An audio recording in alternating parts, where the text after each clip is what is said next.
हारिबा match को जीति श्रृंखला बराबर कला दक्षिण आफ्रिका। नमस्कार दर्शक बंधु, भारत और दक्षिण आफ्रिका मध्य चली टी20 श्रृंखलार द्वितीय मैच रे भारत को 3 विकेट रे परास्त करी श्रृंखला को 1-1 रे बराबर करिछि दक्षिण आफ्रिका। गतकाली खेला मुकाबिला रे 20 ओवर दक्षिण आफ्रिका को मिलिथिबा 125 रन विजय लक्ष्य को 19 ओवर हासिल करने सह एही श्रृंखला को बराबर करिछि आफ्रिका दल।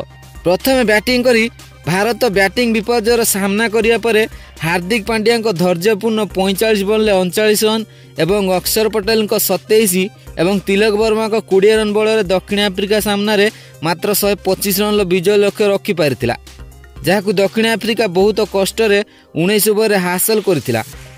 दक्षिण आफ्रिका मध्य एही लक्ष्य को हासिल करने को जाई बैटिंग विपर्ययर सम्मुखीन होइतिला, हेले स्टब्स एवं कोएटजी चमत्कार भागीदारी बल दक्षिण आफ्रिका भारत को यह मैच रे परास्त करिबारे सफल होई परतिला।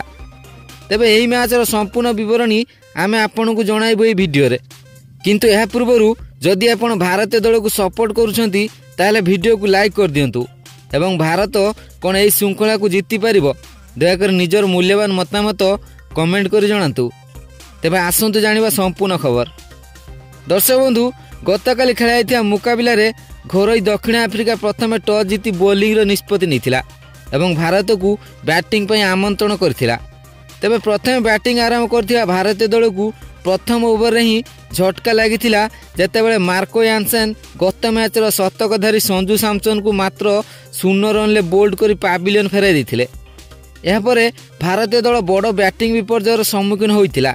दल क्रमान्वये विकेट हराई चलीथिला, हेले हार्दिक पांड्या धैर्यपूर्ण बैटिंग करी 45 बॉल 39 रन पाली खेली एवं एसहित तिलक वर्मा 20 एवं अक्षर पटेल 27 रन बल भारत 20 ओवर 124 रन ही कर एवं दक्षिण आफ्रिका 125 रन एक सहज साध्य विजय लक्ष्य रखिथिला।